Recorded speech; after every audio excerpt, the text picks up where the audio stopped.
I was the last bunch out of the Bataan, and there were 1,600 of us, and whenever you'd hear a guy scream, you knew he was bayoneted, and then when you hear a shot, you knew they killed him. See, like I say, mine was the last one out, and there was dead corpses all along the way. They would march us one way, and they would turn us around and tell us to go back the other way. A Japanese sergeant that was educated here in the States explained to us that the reason they was marching us back and forth, that they didn't want us to make that march. And he told us that it was supposed to be called the March of Death.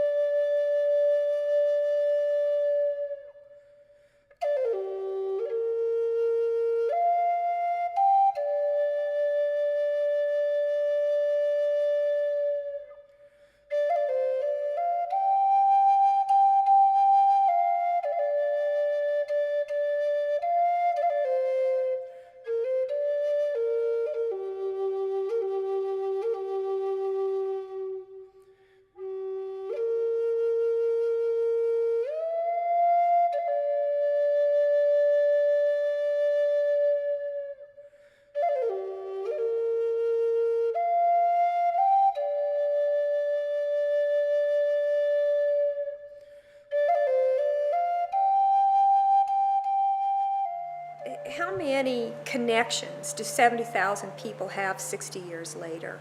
Is it in the millions? Family members that have been directly affected by this thing that happened sometime in their family? Communities that lost men to death or their return, their complete change after they return? Towns devastated, their populations devastated, not just in the United States, but in the Philippines. 60,000 men in the Philippines. What kind of impact does that have?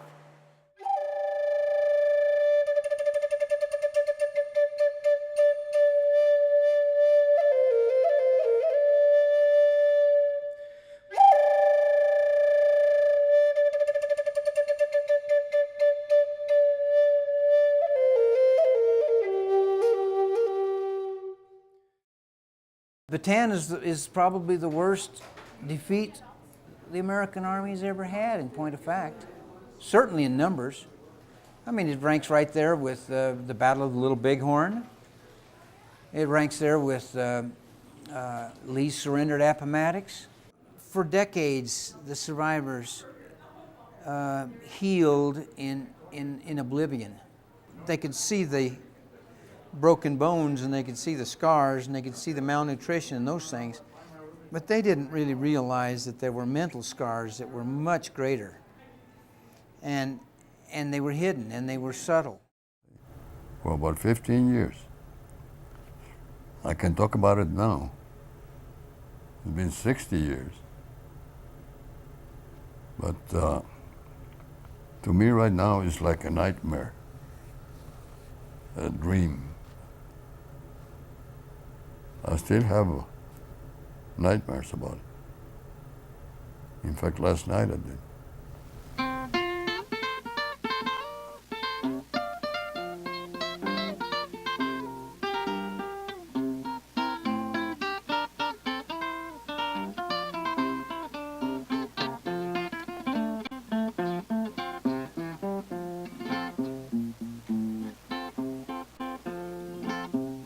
Pongan cuidado, señores, a lo que les voy a cantar.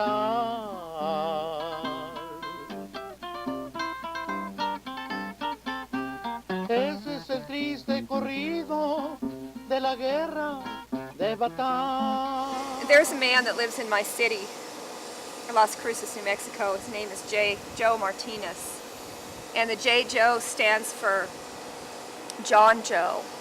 And John and Joe were uncles of Joe Martinez's that marched in the Death March, and they both survived. Two soldiers from New Mexico. And Joe Martinez wanted to do a monument because of his family history. And he wanted to do it in New Mexico. And he is a friend of our state senator, Pete Domenici, and the two of them got together several years ago, 5-6 years ago, and started discussing this monument. The 60th anniversary was coming up and they knew they had to do something. They knew that they wanted the soldier in the center to be supported by the ones on the outside. And this is true to the story of the New Mexico soldiers that fought and were surrendered at Bataan, and that they were legendary for sticking together. When they became POWs, they stuck together, they helped each other out. Los compadres. Adiós, madres consentidas que tienen por quien llorar. This is the largest single wax that Jose has pulled, but it's very, very difficult to get a wax this size and have the thickness of the wax very even, which is essential in the bronze casting. 9 de abril en la tarde del año 42.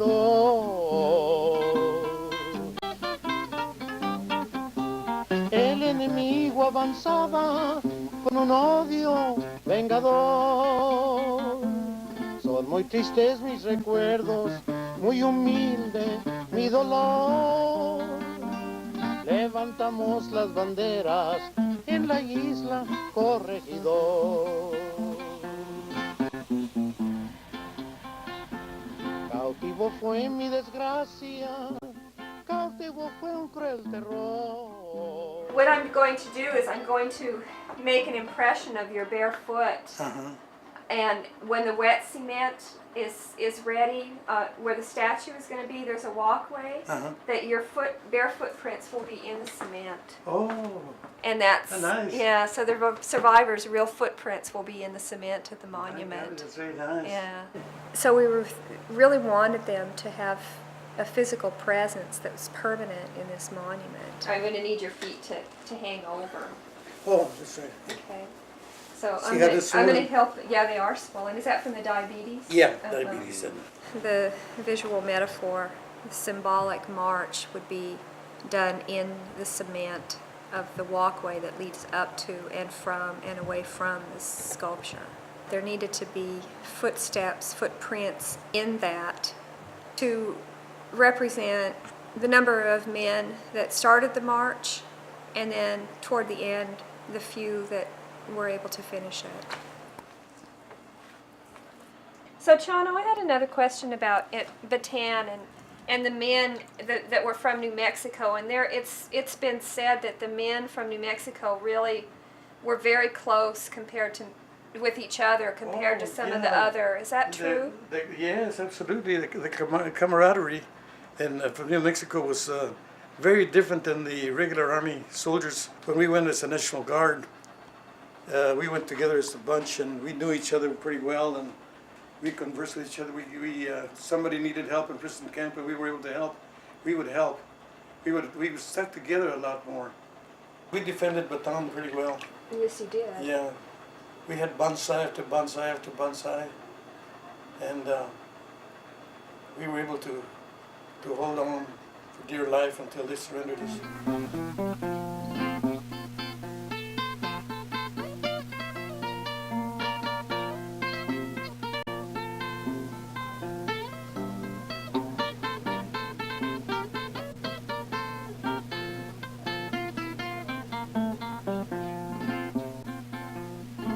You're going to do Ralph, and you're doing Ben, and Harry's been done. Gonna take him. Oh boy, what an imprint. It's a perfect imprint. Couldn't be any better than that. Look at that. right. A prize. We can put it on display. How does it feel to be part of something? Never had an I think it's probably the most exciting thing I've ever done, really. Because just the idea that you're doing something that's going to be there for forever, probably, and I've never done anything like this, so it's been very exciting for me just to have a little small part of it. So. The genesis was the old 200s and this band of brothers that were meeting here in oblivion and out of sight and they were busy healing and sustaining each other. And you can hear some stories about the powerful amount of hooting and hollering that went on when they were younger. Now the old rascals are in bed by 8:30, you know, and that's okay. That's okay. You know, their demons are gone. Their demons are gone, and you hear them laughing and enjoying each other and so forth. They're survivors we can't get to join us. Most of them are not 200th Coast Artillery in New Mexico. They're still fighting their demons, and they're fighting them in their own way. And many of them will take the demons to the grave with them. And you can't get them to. You just can't get them to take that big step to start healing. And I would submit to you, I'm not an expert, but I'd submit to you that they haven't healed much in this last 60 years since the Bataan Death March of '42. Well, my father was one of them. He was a Bataan veteran. He went over with the 200th Coast Artillery, New Mexico National Guard, and was taken prisoner in April '42 and went in the Death March, and then in the prison camps. Was on the prison ship Orioca Maru in December 1944 and was bombed by the Americans and was killed in that bombing. I used the what I knew of the suffering these guys went through and the torture and everything that they were put through, that any time it was tough for me, whether at West Point, Ranger School, Airborne School, or any time in the Army, I'd remember what these guys went through and said, if they did it, you can. Cautivo fue mi desgracia, cautivo fue un cruel terror. En la marcha de la muerte, en las manos del captor. Y dan agua, compañeros, van cayendo de calor. Van cayendo los soldados de Bataan y Corregidor. They told us now if there's any chance that there's anything here that wasn't wholly authentic, tell us, because later on if it's up there and it's not totally authentic, somebody's going to have to take the blame. So I said, you three guys are going to take the blame. And as it turned out, the other two died recently, and so I'm strictly the man to blame. So if there's any problem, I get all the blame. I had a pair of boots that I brought out of Manila when I came home, and they wanted to have other shoe marks in there also. So they used my boots that were actually authentic and brought out of Manila. So the boot marks are also there. Good job, everybody. That was teamwork. And these are the actual feet that walked the march, and here they are, and they're here in Las Cruces, and they're in the cement, and they're permanent.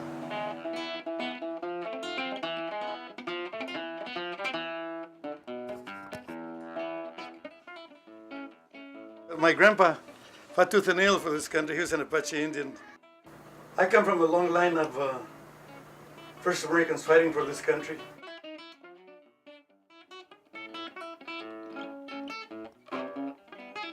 Tried to figure it out one day, and I figured maybe I had traveled 60 miles.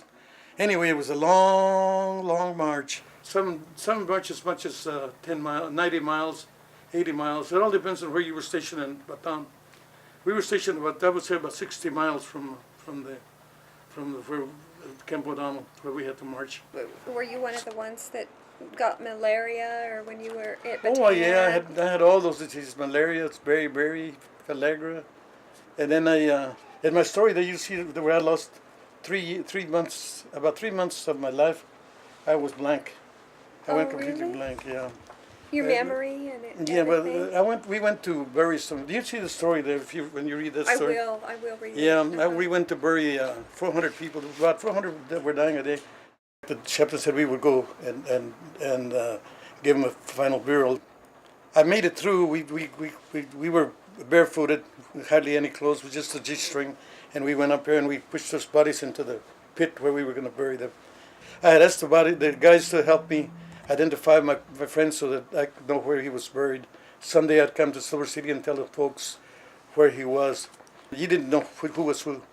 And So it just shocked me. It went into complete shock. When I came back to prison camp, we marched back, and in 2 or 3 days my mind was completely blank. I was put in a compartment, in an enclosure, a little bigger than this.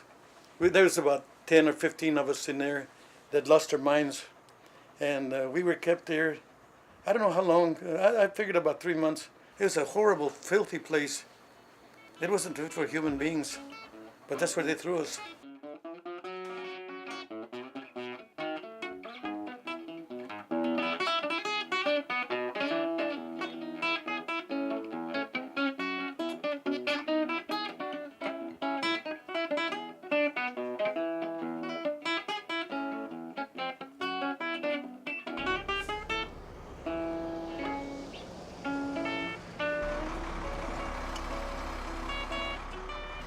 The statue will arrive, and then it will be convoyed across town to the location of Veterans Park.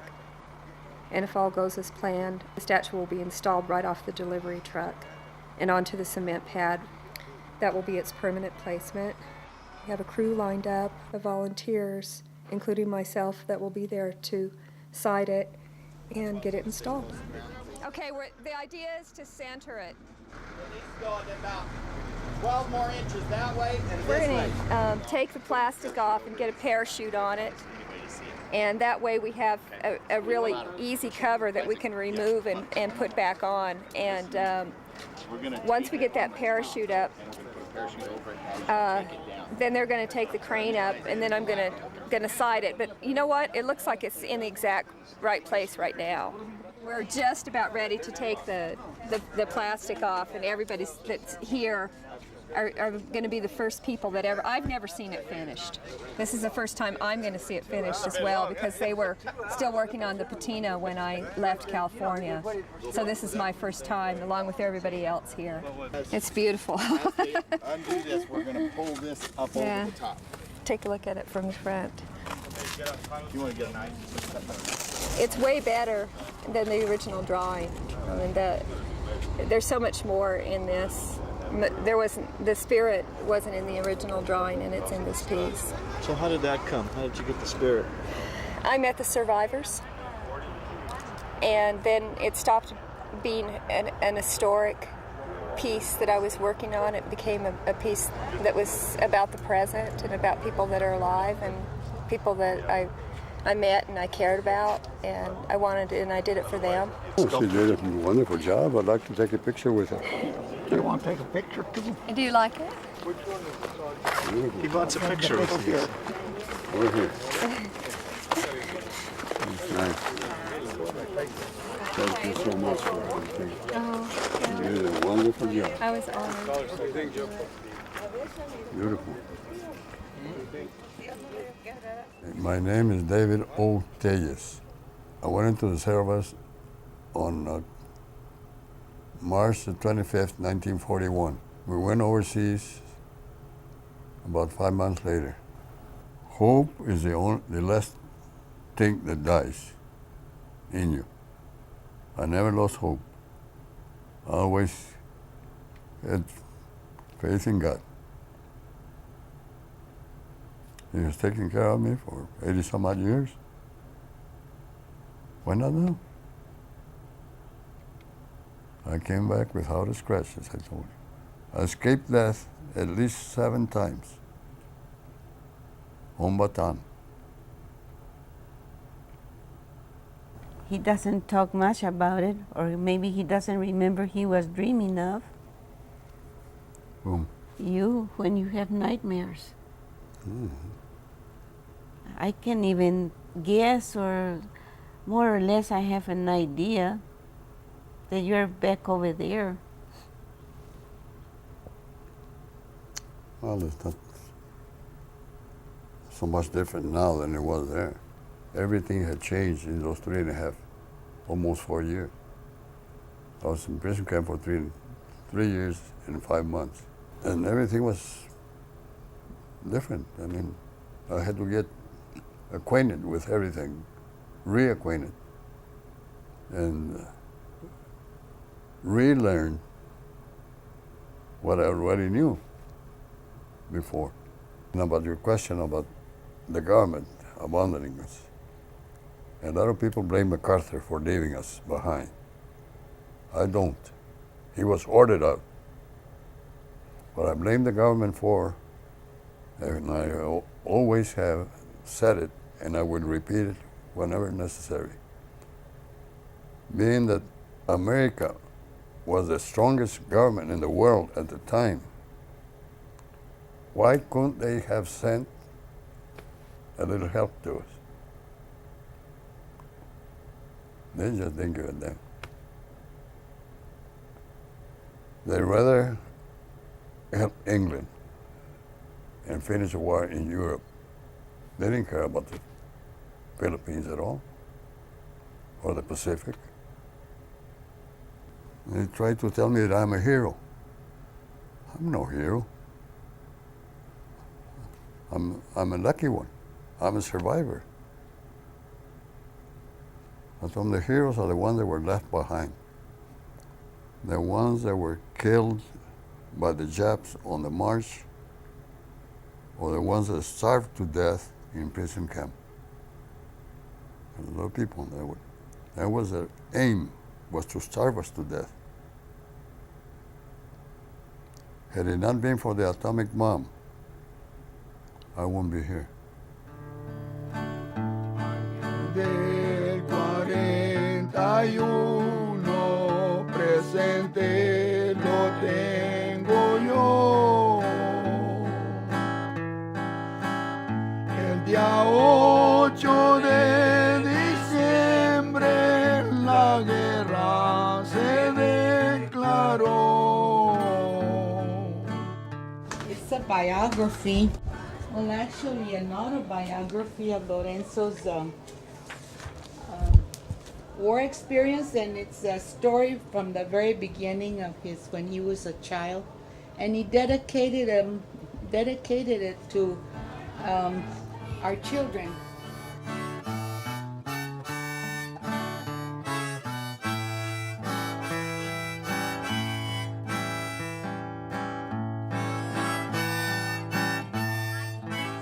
My family has a heritage of being in this area since 1827. They first homesteaded in a small farming community called San Isidro. I tell all those stories to my kids so that they know, their roots. That's one of the first telegrams he got when, the family got his uncle to let him know that Lorenzo was missing in action.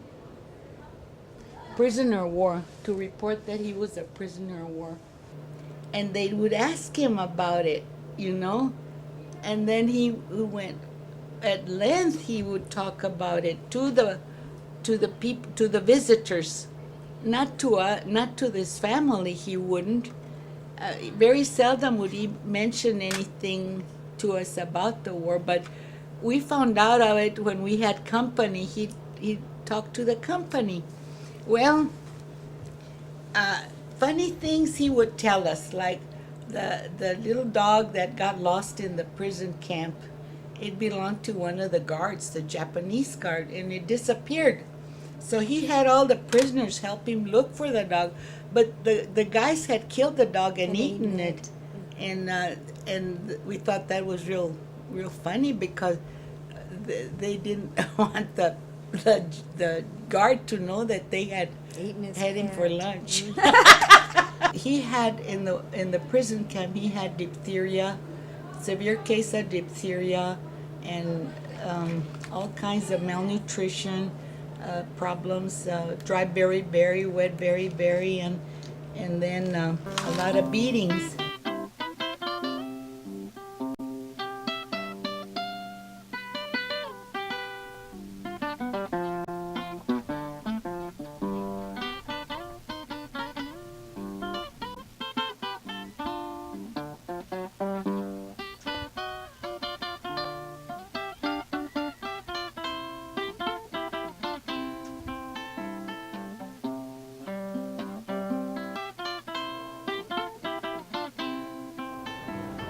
I'm here in memory of the Death March, to honor the soldiers and the veterans that walked the first walk, and everybody else has done it since.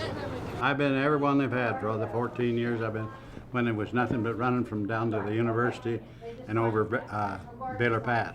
And as long as I can make it out here and they have them, I'll be here.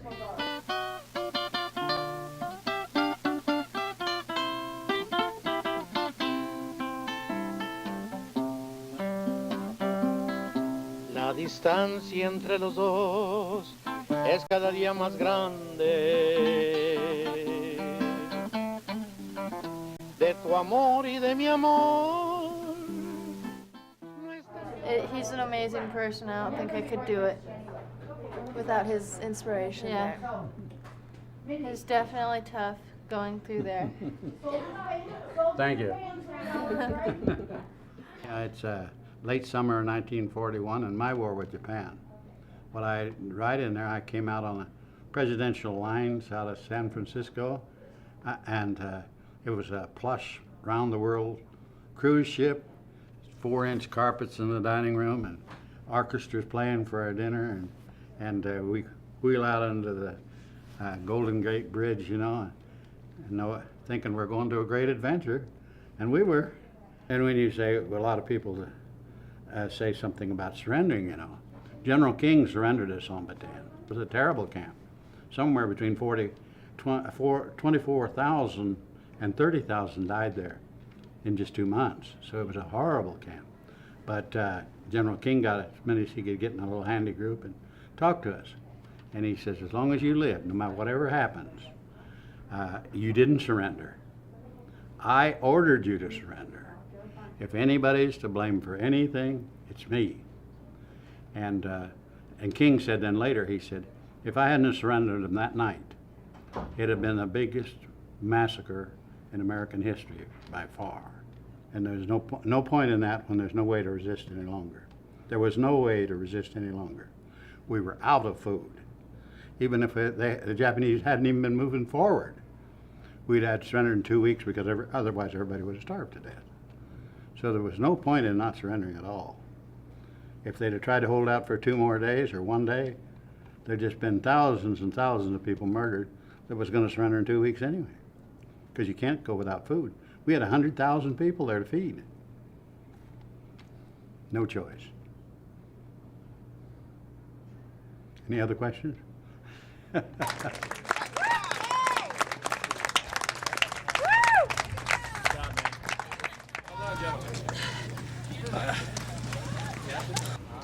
We had it easier than you, buddy. We had it easier than you. The Japanese took your shirt away from you, didn't they? Thank you very much, sir. Thank you, sir. Thank you, sir. God bless you.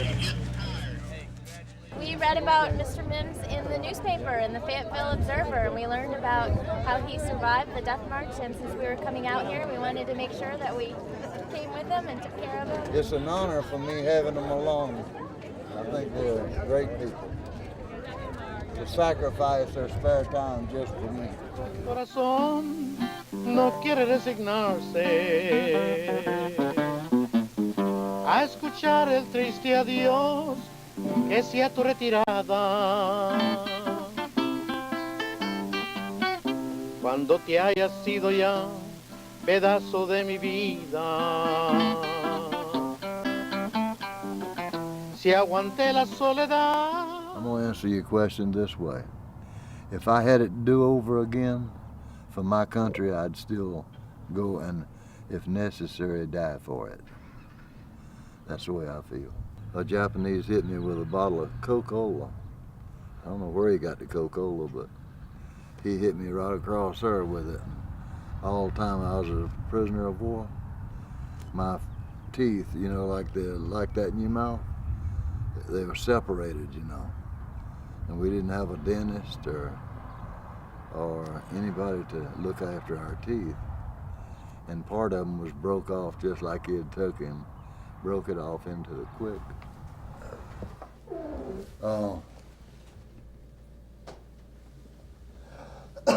This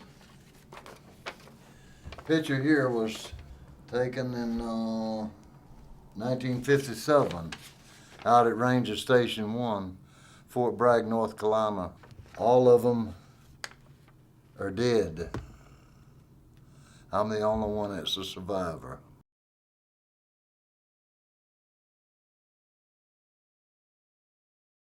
Old first sergeant that was old enough to be my great-great-grandfather helped me to get in, I guess, and told me I needed to be in the Philippines, where a lot of good-looking girls hung out. And I agreed with him. That's what I needed to do. Within my own heart, they must have known that there was going to be a war over there because they were sending shiploads at the time. That's how the 200th Coast Artillery, 500th, and all other kind of troops got in there just before the war started. The National Guard got in there about maybe November, October, November, or something like that. When the planes came over, they acknowledged our message and said that the next trip they'd bring food, and they just said they'd bring food.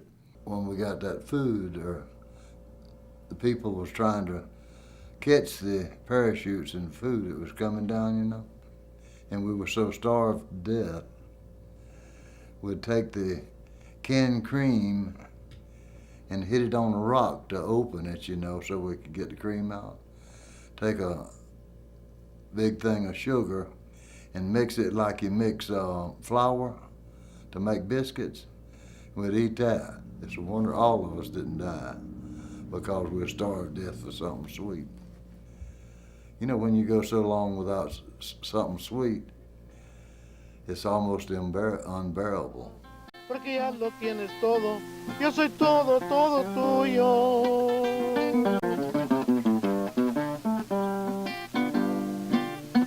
Cuando que haya sido ya pedazo de mi vida. Hey, Nico. Hello, stranger. Hey, how you doing, buddy? Sí, ando perdido. How's it going? All right. You look nice, boy. I'm out of uniform. Hello, Lencha. How you doing? Lencha, ¿verdad? No, Plaza. You're doing all right. Where is it? They didn't know how to write, but they got it on there. You're living in West Virginia? North Carolina. Same difference, right? This weekend was the unveiling and the dedication of the Bataan Death March Memorial.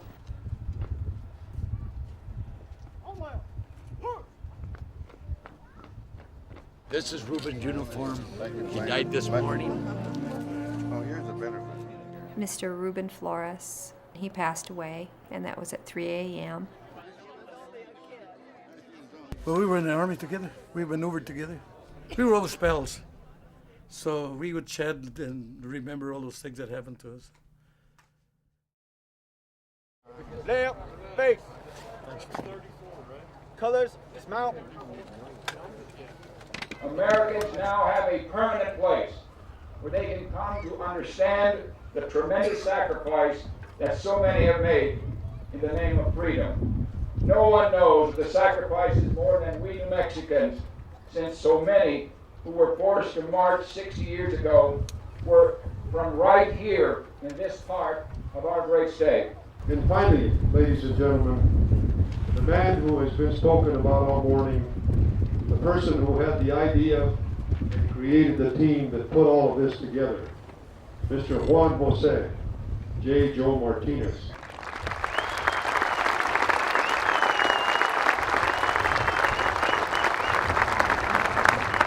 Well, I think it's going to be pretty much like any important monument in the country.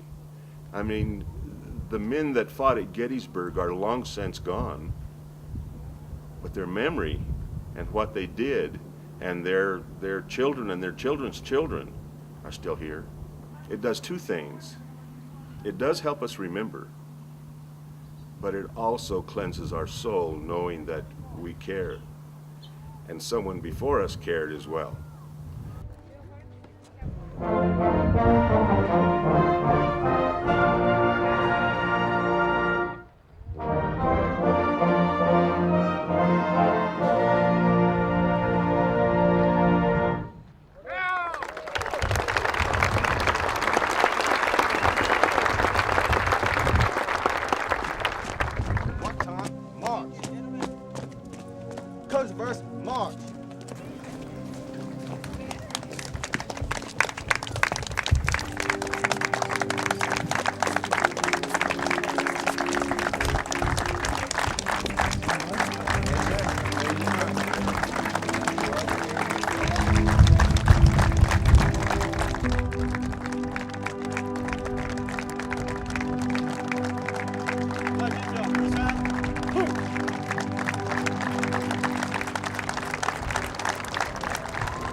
Pongan cuidado, señores, a lo que les voy a cantar.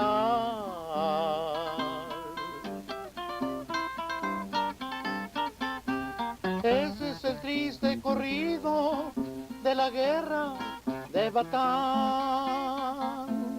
Por parte de mis cantares les dedico esta canción.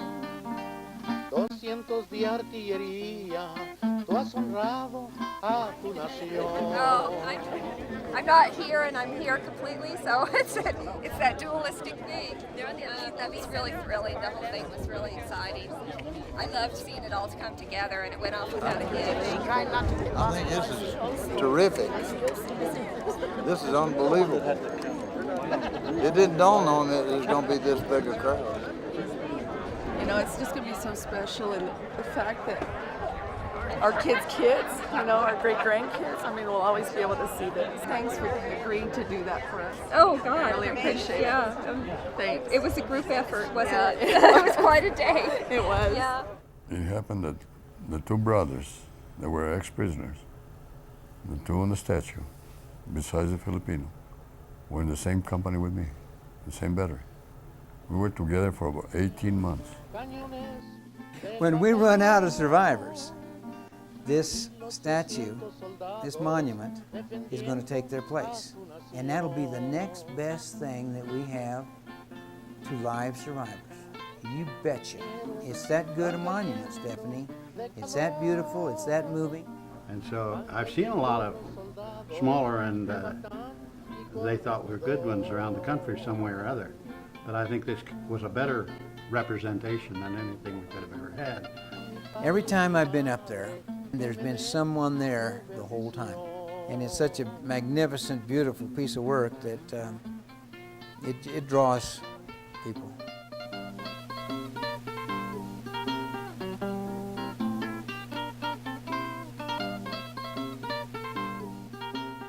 I drive by today, 5 years later, and I wave to my uncles. And it still makes me emotional. It still does. I would say it's a long odyssey of the fighting veterans of Bataan. And I guess this culminates the story. After we make this memorial here, that puts a final point of the story. It's been a long odyssey for the veterans of Bataan. Que termine estos versos, se termina mi canción. Este Chanito Ramírez, sargento en el batallón.